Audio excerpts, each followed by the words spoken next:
Bangkit pagi esok, pergi sembahyang subuh. Tanya kawan, puasa tak? Semalam dia buat isytihad, puasa ke tak puasa? Puasa tak? Nawai tu saum Ramadan. Dia niat siang hari. Boleh ke tak boleh? Tak boleh kan? Tak boleh. Ataupun dia tidur dia niat waktu malam. Dia kata kalau esok nampak nak bulan aku puasa. Kalau tak nampak tak puasa. Boleh tak? Tak boleh. Malam nak tengok berita lambat tidur tu. Tak tahu lagi puasa tak puasa. Niat begitu.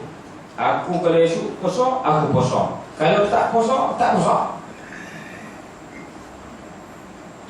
Malas nak dengar berita orang duk sembahyang tarawih di masjid, dia niat begitu. Tak boleh juga. Jadi, yang pertama sekali kena pastikan esok tu puasa ke tak puasa. Pasti macam mana? Maknanya isytihad puasa. Sebab tu kita tunggu sembahyang masjid, di masjid sembahyang maghrib tunggu. Lepas sembahyang isyak, lepas sembahyang isyak tunggu lagi. Baru orang buat tarawih, orang tak buat dulu. Kita buat dulu kalau puasa.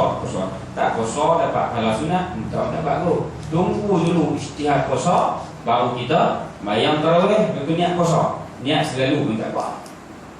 Baik.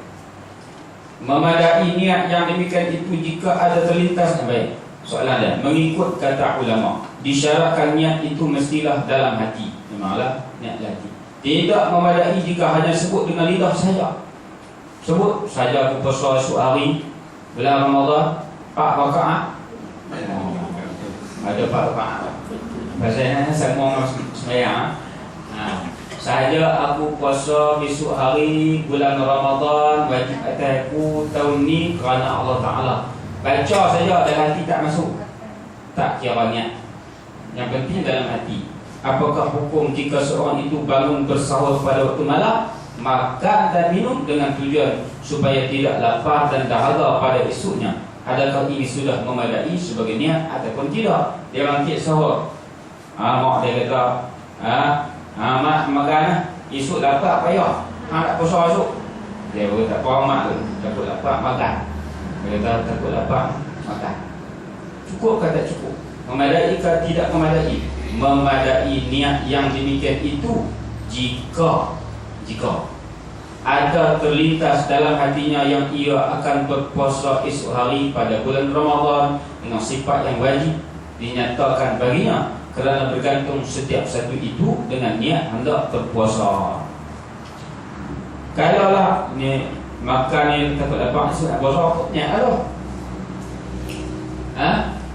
Makan ni tak makan ni lapar esok, mak dia kata budak lah. Jadi dia buat makan. Saya puasa lapar nak puasa. Niat dah tu. Dalam hati dia kata nak puasa lapar ni payah. Jadi jika dia sangkut dengan jika dia nak puasa, makan tu pasal nak puasa. Tapi kalau dia makan saja, mak kata makanlah, makan esok lapar. Nak lapar payah. Dia nak makan dan hilang lapar je. Bukan pasal nak puasa esok hari. Maka tak kira. Setengah kata buat niat buat apa, makan suap tu kira niat je. Tak semua. Ada makan suap, dia pasal apa? Sedap ni. Tak teringat nak puasa apa esok, tak kira. Yang penting niat tu. Baik tu, terbit jatuh matahari ya, kita niat siap-siap takut lupa. Kan? Baik. Berniat puasa ketika sedang solat. Dia tengah duduk sembahyang niat puasa. Boleh tak? Adakah memadai jika seorang itu berniat untuk berpuasa esok hari atau beriktikaf ketika ia sedang mengerjakan solat dan membatalkan niat jika datang junub atau makan atau lainnya?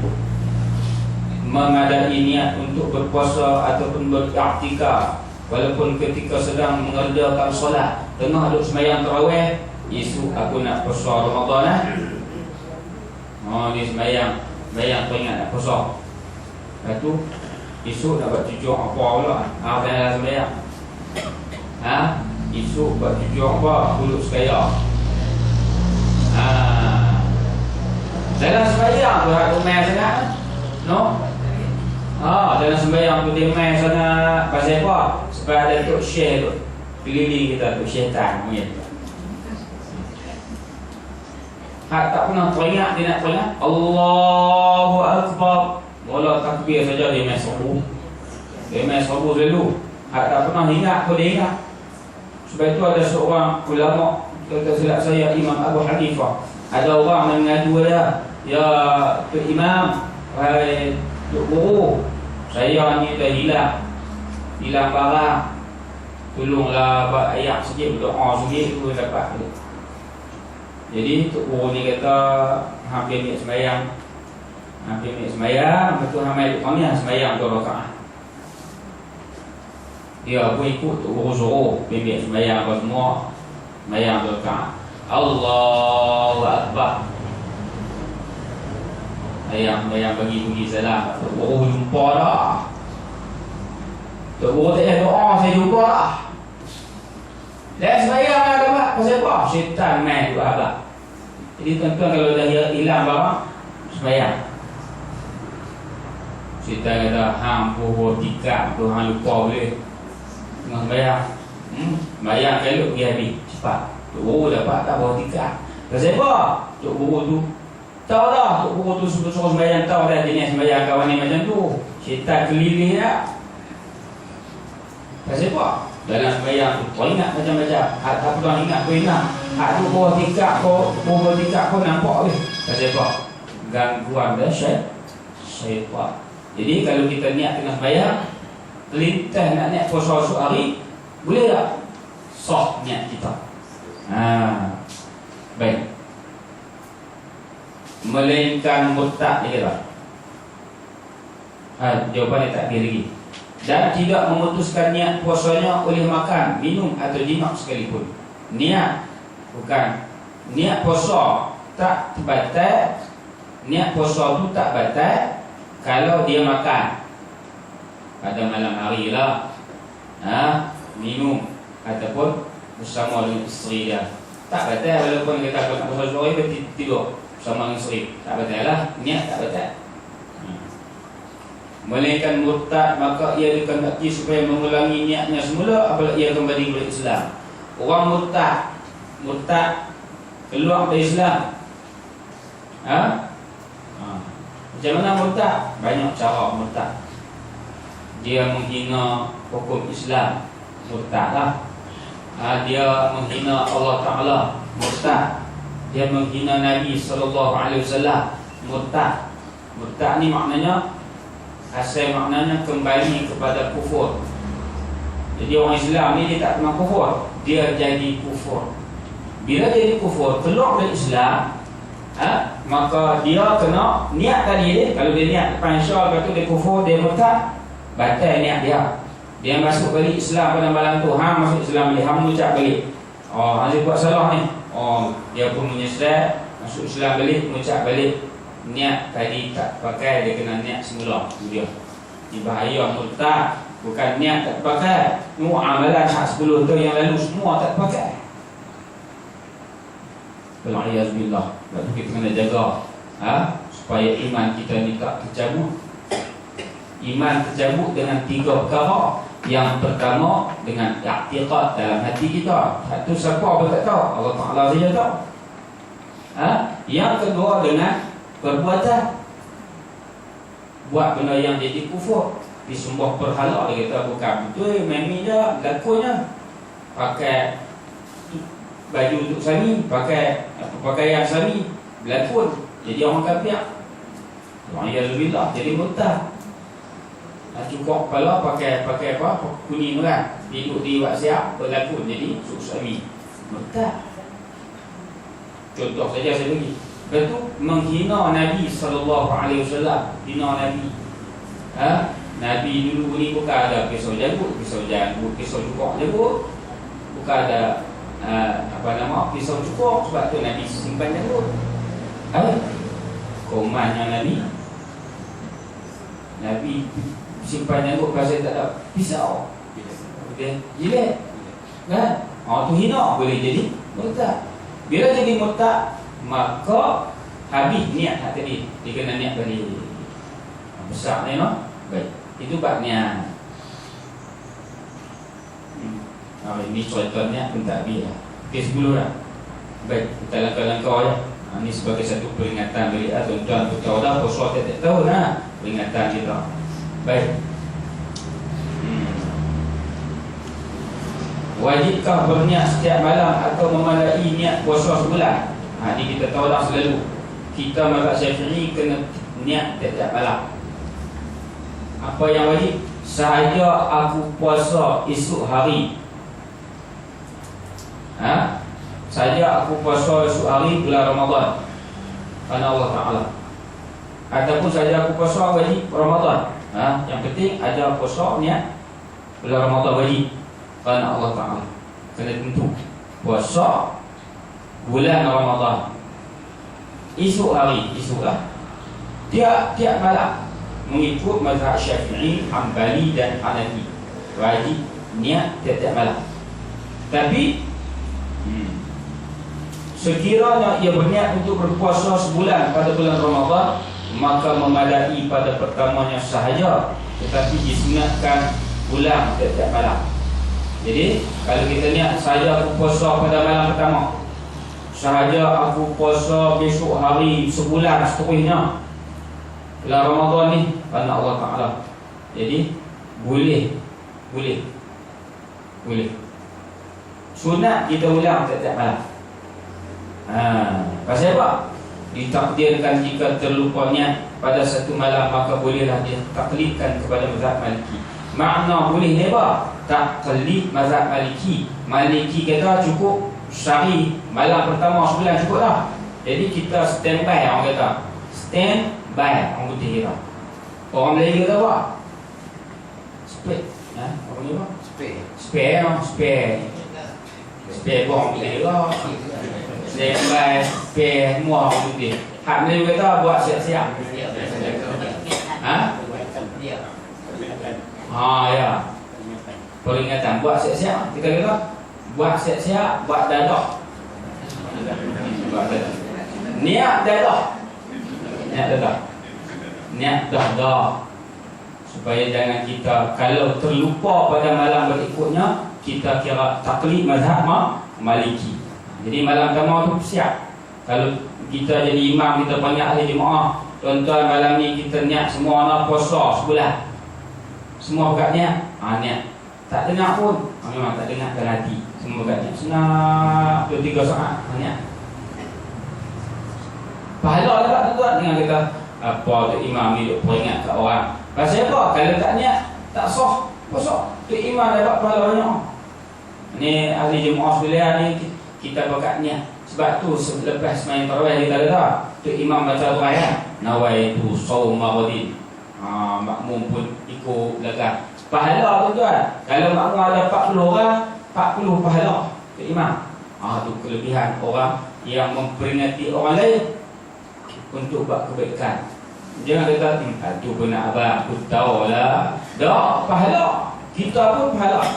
Abang kat anak isteri kita ni di rumah, niat nak pahala. Kita niat nak tunjuk kebaikan pada orang, kita dapat pahala. Itu dia. Baik. Niat puasa bertepatan dengan terbit fajar. Ni saya tahu niat panjang ni, no? Pasal apa?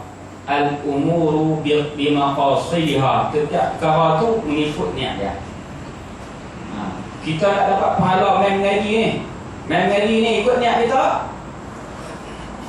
Ada seorang tok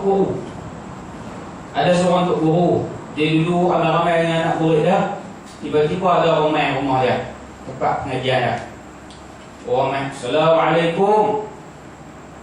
Dia pun Waalaikumsalam, jawab ke anak murid dia. Lepas tu ada seorang anak murid bangkit pergi nak buka pintu. Lah tersamu tok guru main. Tok guru kata hang duduk lah. Ada anak murid lain pula, tak apa bagi saya tok guru, saya pergi buka. Tok guru kata tak apa hang duduk. Tok guru bangkit pergi buka pintu. Bangkit buka, sambut tamu dia apa semua duduk dalam majlis dia. Habis mengaji, anak murid tak puas hati. Pasal apa? Tok guru pergi buka ni, bagilah kami buka. Tok guru pasal apa? Tok guru tak bagi kami buka, biarlah kami buka. Tok guru duduk saja mengajar. Tok guru tu tanya, hang nak pergi buka tadi apa niat hang? Nak buka pintu apa niat hang? Tanya orang budak pertama. Saya ni nak pergi buka Orang mai saya nak pergi buka lah. Oh, nak tu. Dia kata tak jadi. Hang pula. Sopa. Dia kata. Aku ni aku pergi buka dia, aku niat banyak. Yang pertama aku niat nak sambut tetamu mai rumah aku. Yang kedua, tetamu tu mai daripada jauh. Orang musafir. Aku sambut dia. Yang ketiga, aku nak senyum depan pintu kat dia. Yang keempat, aku nak layan tetamu masuk dalam rumah aku. Layan tetamu. Yang kelima, aku nak menerima orang yang Allah Ta'ala hantar bagi rahmat kat aku. Dia bilang habis banyak sampai peringkat tu, sampai macam tu. Nak sambut tetamu, nak senyum depan pintu, nak sambut orang beriman, nak panggil orang mai dalam majlis ilmu. Itu untuk guru ni baca niyatul mu'min khairun min amali. Nabi bersabda, niat orang beriman itu lebih baik daripada amalannya. Orang beriman ni niat dia besar daripada ahad dia buat. Kalau kita tekan begitu kok, memang begitu. Perbuatan dia satu saja, pergi buka pintu. Pahala tak sama dengan hak murid dia pergi buka pintu, niat satu ya. Tapi Tok Guru ni niat 7 kita kata. Dapat pahala 7. Perbuatan sama, tapi pahala tak sama. Sopa contoh kita main mengaji. Ada orang nak 7, ada dia 3 je, ada 1 je. Tak 1 apa? Nak pergi mengaji habis. Dapatlah 1 kan? Dapat juga nak mengaji pun besar. Tapi ada seorang dia kata aku nak pergi mengaji ni, 1 aku nak bagi hilang kejahilan aku, nak dapat ilmu 1 macam tadi. Yang kedua dia aku nak pergi jumpa sahabat orang beriman. Orang beriman, orang Islam aku nak pergi jumpa. Lepas tu aku nak buat baik dengan mereka, aku nak senyum dengan mereka, aku nak cakap baik dengan mereka. Lepas tu Wali juga aku nak apa? Ya? Dapat ilmu dah niat dah. Dapat ilmu, nak pergi jumpa kawan orang Islam. Lepas tu nak duduk dalam majlis ilmu. Duduk dalam majlis ilmu ni lain pula, pahala dia. Kalau mengaji seorang-seorang dia pula, dalam ramai-ramai, pahala banyak. Macam kita sembahyang Jumaat, sembahyang seorang 2 orang, pahala 2 lah. Kalau ada 10 orang, pahala 10. Banyak. Duduk dalam majlis ilmu, dapat ilmu. Nak tengok wajah orang beriman, dapat pahala. Tengok wajah Tok Guru depan, dapat pahala. Dah banyak itu bezanya. Maknanya niat orang beriman ini lebih daripada amalan dia. Sebaliknya, niat sikit, amalan banyak. Itu bukan orang beriman. Dia tolong orang, tak sangka rumah penuri, basuh pinggan, basuh periuk, sapu sampah. Niat dia apa? Aku kena esok dia tolong aku. Itu dia dapat. Okey tak? Itu dia dapat. Esok kawan dia tolong, tapi pahala tak ada. Itu kata. Tapi niat orang beriman, dia sapu sampah tu, dia sapu sampah satu yang tolong. Tapi nak buang sampah, nak buang najis, nak bagi bersih, nak tolong kawan, pahala banyak. Itu bezanya. Maka tuan-tuan, niat puasa apa ni? Patah balik kat kitab kita ni. Niat puasa bertepatan dengan terbit fajar. Disyaratkan niat mestilah sebelum terbit fajar. Hari berkenaan. Bagaimanakah jika bertepatan ketika berniat dan ketika terbit fajar atau syak pada ketika berniat? Adakah sudah terbit fajar atau belum? Adakah membadai niat tersebut atau tidak? Saya baca cepat, tak ada tangkap kan? Tak apa, kita baca jawapan. Jika seseorang itu berniat ketika fajar sedang terbit. Fajar terbit, maknanya masuk waktu subuh. Atau semasa ia berniat, ia syak sama ada fajar telah terbit atau belum. Yang pertama, dia niat tengok-tengok fajar terbit, malam tak ada niat, lupa fajar nak naik, dia berniat. Ataupun masa dia niat tu terbit ke fajar ke tak terbit, belum lagi. Masuk subuh ke tak masuk lagi. maka niatnya tidak memadai. Tak memadai, tak cukup, tak sah puasa dia. Tapi puasa kena puasa, kena tahan diri daripada makan juga. Atau tauri tak niat. Berlainan sekiranya ia telah berniat dan selepas itu timbul syak, adakah fajar telah terbit atau belum, maka memadai niatnya. No? Kalau ada niat, lepas itu timbul syak, dia niat dulu, lepas itu timbul syak, fajar terbit atau belum, maka memadai niatnya. Tetapi jika ia syak setelah terbenam matahari dan setelah berbuka puasa, apakah ketika itu berniat malam sebelumnya fajar terbit atau belum, maka jika menjejaskan puasanya, walaupun tidak menjejaskan puasanya, walaupun ia sendiri tidak dapat hendak memastikannya. Tak faham? Saya ulang balik. Jika seseorang itu berniat ketika fajar sedang terbit, atau semasa ia berniat, ia syak sama ada fajar telah terbit atau belum, maka niatnya tidak madai.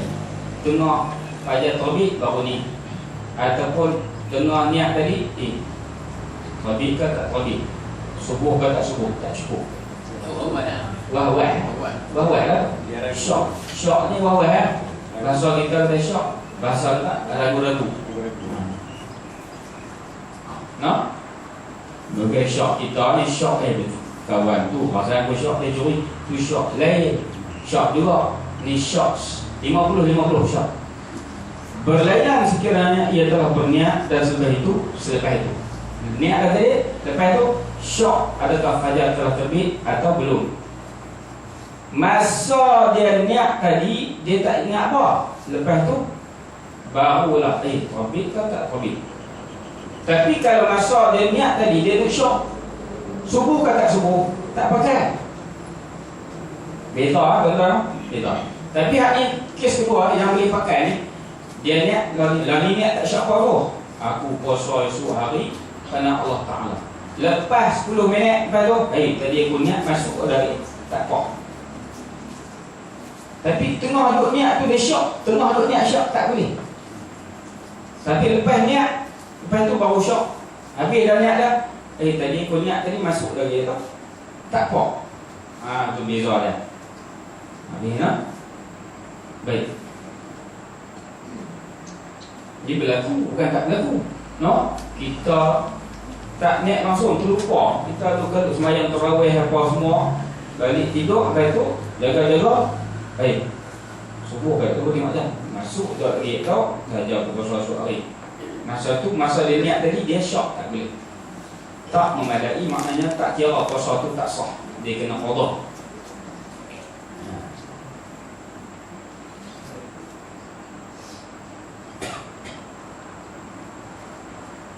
Baik. Niat puasa qada Ramadan secara umum sahaja. Tak apa tu, qada Ramadan. Langkah-langkah banyak lagi dalam bab ni menyebut perkataan ghad esok dalam niat puasa Ramadan.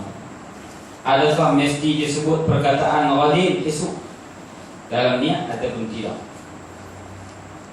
Kena sebut esok kata saja aku puasa esok hari. Ghadin itu bahasa Arab.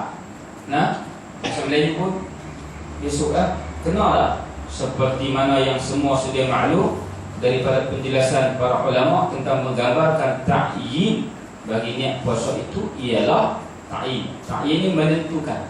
Nawaitu sawma ghadin min Ramadan. Sahaja aku puasa esok hari daripada bulan Ramadan. Menyebut esok hari walaupun gambaran ta'yin yang sebenarnya memadai jika diniatkan nawaitu sawm an Ramadan. Tanpa menyebut perkataan esok sudah memadai. Maknanya kalau tak sebut esok pun cukup. Adapun menyebut perkataan esok ketika mereka membincangkan pengertian ta'yin dan mereka berpendapat ia tertumpu kepada lafaz tabi'id yang boleh diartikan dengan dua pengertian. antaranya adalah apabila berniat pada waktu malam, maka hendaklah menyebut nawaitu shaum ghadin. Saja aku puasa besok hari bulan Ramadan. Ataupun nawaitu shaum an Ramadan, saja aku puasa bulan Ramadan. Seperti yang disebutkan dalam ta'yin. Apabila mereka melihat pada gambaran pertama dalam konsep tabi, maka diisytiharkan menyebut ghad. Begitu juga tidak diwajibkan dengan ta'arud khusus, tapi memadai dengan niat. Saya baca ni tuan-tuan tak fahamnya, tidak cepat saya baca, tak apa, saya nak cerita keputusan dia. Maka hasilah ta'yin pada awal harinya, walaupun tidak ditentukan harinya. Adapun menyumpahkan esok hari adalah sebagai contoh tabi. Okey, baik tuan-tuan, yang penting sekali tabi itu makna apa? Tuan-tuan, mabit di Muzdalifah, bermalam di Muzdalifah, kata mabit kan? Tabi taghayata itu maknanya niat waktu malam. Tabi niat waktu malam tadi. Dan dalam niat kena ada ta'yin, penentuan. Kena tentu. Kalau kita sembahyang pun kena ada ta'yin. Qasad, ta'arud, ta'yin. Ataupun qasad, ta'arud, ta'yin. Ataupun ta'ayyun, ta'yin. Okey, baik. Yang penting tak apa, kita Melayu boleh sebut qasad, ta'arud, ta'yin. Itu kita tahu kan. Qasad, sahaja aku sembahyang. Qasad, usalli. Ta'arud, fardu. Subuh, ta'yin. Saja aku sembahyang fardu subuh, selesai niat kita. Allahu Akbar, saja aku sembahyang fardu subuh, selesai. 3 rakaat, 2 rakaat, 3 rakaat tu tak wajib. Mengikut imam, lepas tu pun tak apa. Menghadap kiblat tak wajib, kerana Allah Ta'ala tak wajib. Dalam niat tu, niat selesai lah. Tapi dalam niat tak payah. Yang penting sahaja aku sembahyang fardu subuh, selesai. Kena ada 3, qasad, saja aku sembahyang, ta'arud ataupun ta'arud, fardu, kena sebut fardu. Subuh, kena sebut subuh. Saja aku sembahyang subuh, tak sah sembahyang. Saja aku sembahyang subuh, tak sah sembahyang. Kena sebut fardu. Saja aku sembahyang fardu subuh, aku sembahyang zuhur, tak sah. Aku sembahyang zuhur 3 lah. Aku sembahyang zuhur 4 rakaat, mengikut imam, menghadap kiblat, tunai kerana Allah Ta'ala. Tapi tak ada fardu, tak sah. Fardu kena niat. Macam dalam puasa, aku puasa saja, aku puasa bulan Ramadan, cukup memadai dia kata, sebab kita niat pada waktu malam. Tapi nak kemas lagi, dah sebut dah, sebutkan bayar nak sebut. Saja aku puasa besok hari bulan Ramadan kerana Allah Ta'ala. Nah esok kita ambil kesimpulan, sebutlah esok. Tapi kalau manakala menyebut bulan Ramadan ialah contoh bagi ta'yin, sekira-kira jika hendak diguna pakai kedua-duanya, baik. Kalau kita nak pakai dua-duanya lagi baiklah.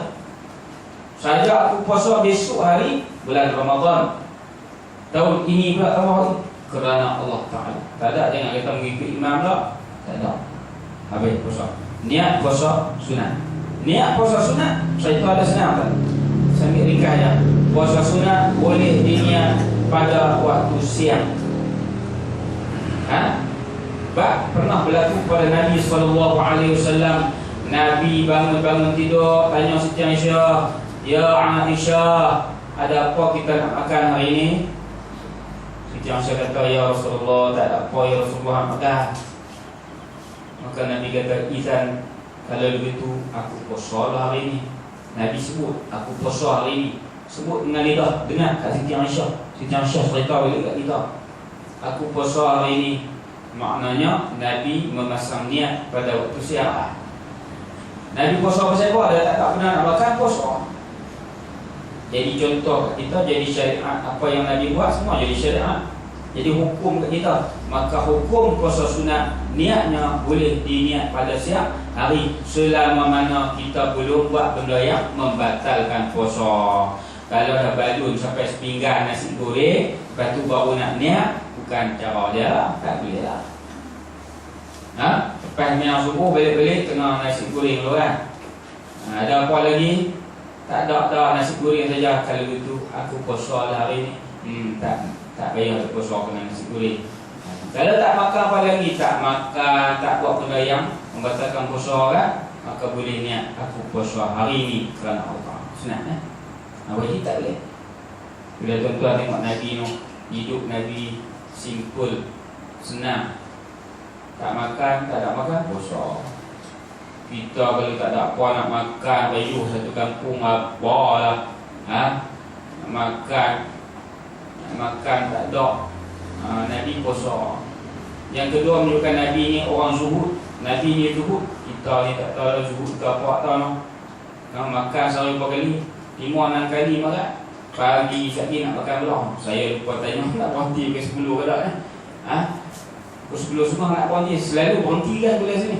Jadi kita nak berhenti ke tuan-tuan? Nak belajar terus juga. Dan saya pun belajar mengajar apa? Lalu berhenti ni akan makan ke macam mana? Saya ada. Allahu Akbar. Tuan-tuan tak tahu. Mana cik? Saya makan seorang. Jadi tak mau, kita tak panggil kalau begitu. Boleh saya belajar pun tengah jam ni. Jadi tuan-tuan, cerita makan ni, Nabi SAW tidak pernah makan daging sampai kenyang. Sebut dalam Syama'il Muhammadiyah, Nabi tak pernah makan daging sampai kenyang, kecuali bila makan dengan sahabat Nabi. Kenyang Nabi ni macam mana tuan-tuan? Kenyang Nabi ni macam mana? Kenyang Nabi ialah 1/3 makanan, 1/3 minuman, 1/3 udara. Itu kenyang Nabi. Kenyang kita 1/3 nasi, 1/3 air sirap, 1/3 lagi cucuk buah. Penuh tu kenyang kita. Dia tak? Hak dalam bahasa tu tak tahu. Tak tahu. Bukan kat 100%, 120%. Mai terawih. Lepas terawih pula. Lumayan. Nabi kenyang, Nabi tak pernah makan daging. Kenyang kecuali apabila makan dengan sahabat-sahabat dia. Kalau duduk di rumah Nabi tak makan kenyang. Kenyang Nabi tadi kadar dia. Jadi kalau Nabi makan kenyang pun tinggal udara 1/3, nasi 1/3, roti 1/3, ayam 1/3. Kalau Nabi makan di rumah tak sampai kadar tu lah. Itu Nabi SAW. Baik. Lihat. Perkara yang membatalkan puasa. Apakah yang dimaksudkan dengan sesuatu yang membatalkan puasa? Tak payah jawab semua pakai tahu dah. Senang sangat. Kita tengok sini.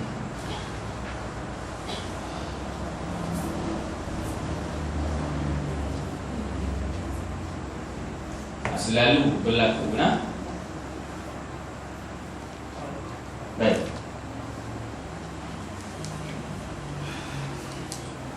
Sudah menjadi kebiasaan bagi seseorang itu apabila ia berbuka, ia makan dan minum terlalu banyak.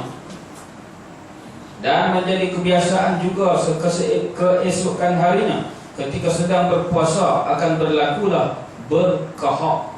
Makan malam banyak, lepas tu esok berkahak. Atau sedawa, belahak. Orang Kedah kata belahak, orang sini kata apa? Ini Kedah juga. Kita tanya orang Kedah. Belahak. Yang kuat sehingga mengeluarkan sesuatu dari dalam perutnya. Apakah dengan hal yang demikian boleh membatalkan puasanya ataupun tidak? Dan adakah ia perlu ditegah daripada makan minum yang berlebihan ataupun tidak? Kita makan malam banyak, lepas tu siang belahak macam mana? Tidak boleh menegah ia daripada makan dan minum pada waktu malamnya, kerana sememangnya ia harus makan dan minum pada waktu malam. Jangan dilarang orang nak makan. Boleh makan malam. Tetapi jika keluar sesuatu dari dalam perutnya ketika sendawa sehingga sampai ke mulutnya, ini masalah, dia makan banyak, maka hendaklah segera dikeluarkan dari mulutnya dan dibuang. Kalau keluar mai nasi seketui, keluar mai cucuk kodok seketui, keluar mai daripada perut dia, tak hadar, maka tak boleh telan. Dia kena buang hak dalam mulut dia tu, kena buang, korek, ambil, buang. Jika ini dapat dilakukan tidak membatalkan puasanya walaupun berlaku berulang-ulang kali. Maknanya masa hari tu belahak keluar, ataupun bukan belahak pun, jeluk pasal banyak makan sahur tadi dekat sini pergi sembahyang subuh, Allahu Akbar, masa rukuk tu jentai keluar. Keluar Sami Allahu liman hamidah, masuk balik. Keluar ayam, keluar makanan, telan balik, batal puasa. Itu memang berlaku. Kadang-kadang makan bukan banyak, tapi dalam perut kita ni jenis perut yang macam tu, dia keluar. Kita kena buat. Tengah semayang, kalau tengah semayang pun kena buat. Tambah apa? Kalau di luar semayang kita ludah, senanglah. Tapi tengah semayang, jangan kata tengah semayang macam mana nak buat, ambil satu tangan kau buat. Jangan telan, batal semayang. Dibicarakan dalam kitab ni juga sebelum ni, macam mana kalau antara luar tengah duduk semayang tu, nak telan ke? Nak luar ke? Baik, tengok sini. Jika seseorang itu berani,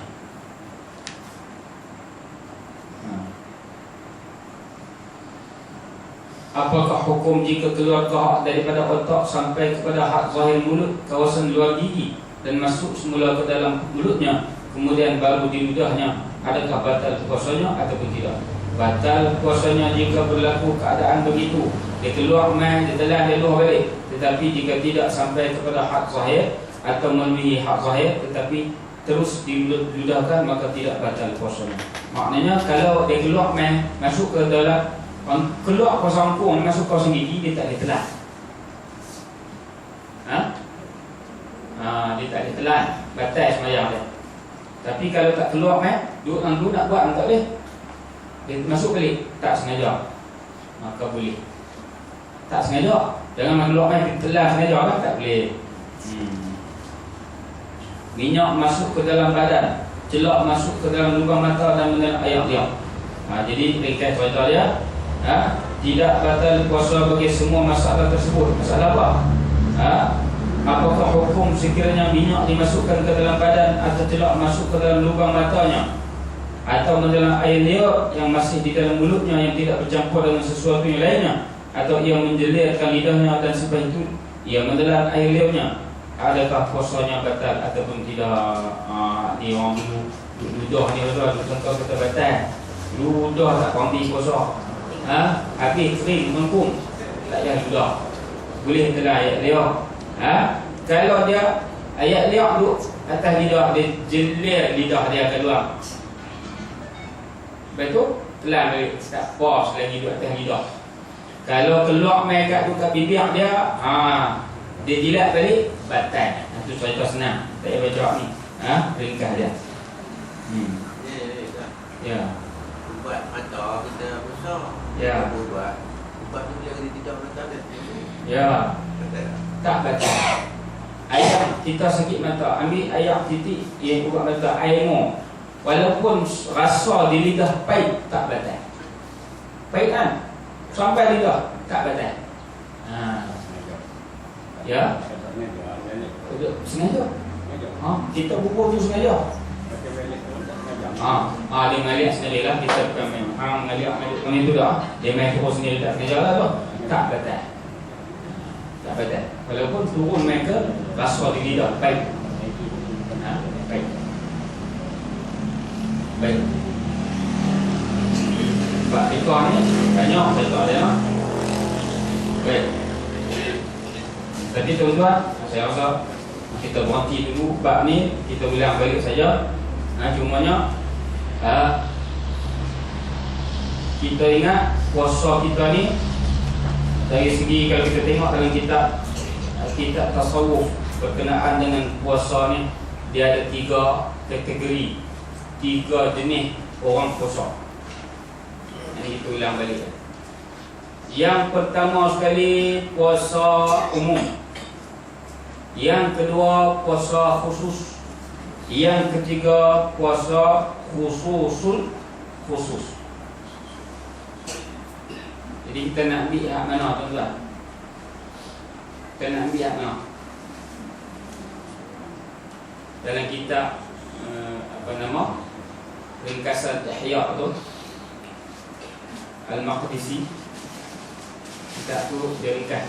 Dia kata dia cerita situ puasa khusus.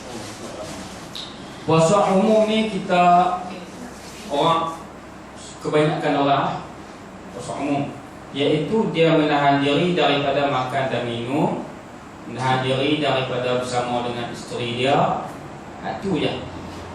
Dia menahan diri daripada masuk air dalam telinga. Tapi mata dia, telinga dia, mulut dia, hidung dia, kaki, tangan dia tak puasa. Mulut mengata kat orang, mengumpat, mata tengok benda yang haram, hidung mencium benda yang haram, tangan, kaki macam-macam dia buat. Maka ini dia panggil puasa khusus, puasa umum, orang kebanyakan. Yang keduanya puasa khusus. Puasa khusus ialah dia puasa tak makan tak minum macam orang umum tadi, tapi dia tambah lagi, dia jaga telinga dia, tak dengar lagu yang pelik-pelik, tak dengar orang mengumpat, mulut dia tak mengumpat, tak mengacung, tak fitnah, mata dia tak tengok yang haram, telinga tak dengar yang haram, tangan tak buat benda haram, kaki tak buat benda haram. Ini khusus, istimewa lah. Agak-agak tuan-tuan kita duduk kat mana? Umum benda, khusus benda? Umum. Ataupun sikit umum, sikit khusus. Kita harap maknanya mudah-mudahan Allah Ta'ala bagi kita nak peringkat khusus lah kalau boleh. Sebab khususul khusus lagi istimewa. Khususul khusus maknanya di kalangan yang khusus tu ada ditarik balik, ditarik lagi orang yang lebih khusus. Dia kata khususul khusus, maknanya di kalangan yang nombor 2 tadi dah istimewa dah. Kalau kita boleh jaga mulut kita, tak kata ke orang, tak bohong, kita jaga mulut, baca Quran. Dalam puasa baca Quran lah. Berfikir, pengkurangnya diam. Baca Quran minta larat hati, fikir pun tak larat, diam. Fikir hati, diam. Pun tak apa lah. Tidur. Letih sangat, bangun diri tapi tidur. Selamat. Telinga tak dengar benda haram, dia baca Quran, tak dengar benda haram, tak tengok benda haram, dia jaga tangan dia, anggota 7 dia, maka dia jadi khusus. Bila tak tengok benda haram, tengok benda halal. Tengok benda halal yang paling baik, tengok Quran. Kalau tu depan Kaabah, tengok Kaabah. Ambil Quran, tengok ayat Quran pun dapat pahala tak syar'i. Tengok ya. Aku tak parti baca, aku nak tengok. Tak apa, tengok dia lah. Dia tengok benda lain. Dia tengok TV dapat apa, tengok Quran. Tak parti baca yang boleh baca. Dalam Quran adalah hadis Nabi sebut, siapa yang baca Quran ni mahir, maka dia dapat bersama dengan Al-Kiramul Bararah, malaikat yang mulia, malaikat mai duduk kat dia dalam majlis. Dia baca Quran, dia baca surah ke, dia baca ramai-ramai ke, malaikat turun. Orang yang mahir membaca Quran, seperti mana yang berlaku kepada seorang sahabat Nabi namanya Allah sallallahu alaihi wasallam, Usaid ibn Hudayr.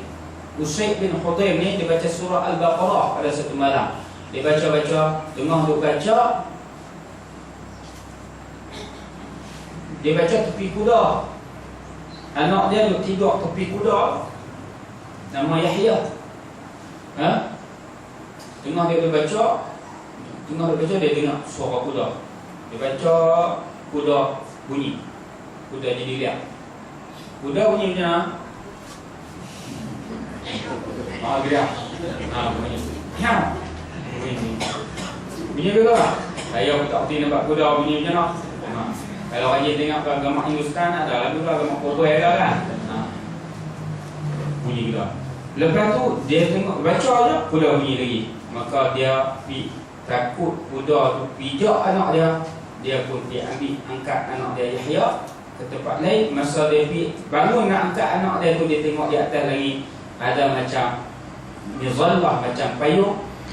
Setengah riwayat kata macam awan, yang keliling awan itu ada cahaya naik ke atas. Besok hari dia pun jumpa dengan Nabi SAW. Maka usik cerita habis kat Nabi. Nabi kata, kalaulah kamu teruskan bacaan kamu, penduduk Madinah ni akan dapat tengok. Ma yastatiru minhum, malaikat itu tidak akan dapat sembunyi daripada mereka. Maknanya orang Madinah akan boleh tengok malaikat yang turun main ketika Usaid ibn Hudayr membaca surah Al-Baqarah. Dia orang yang baca surah Baqarah, antaranya riwayat lain mengatakan baca suratul Kahfi pada malam Jumaat. Jadi kita ni yang puasa ni, kita duduk dalam Quran, malaikat duduk dengan kita. Kita tak nampak pun tak apalah, kita yakin dengan apa yang Nabi kata.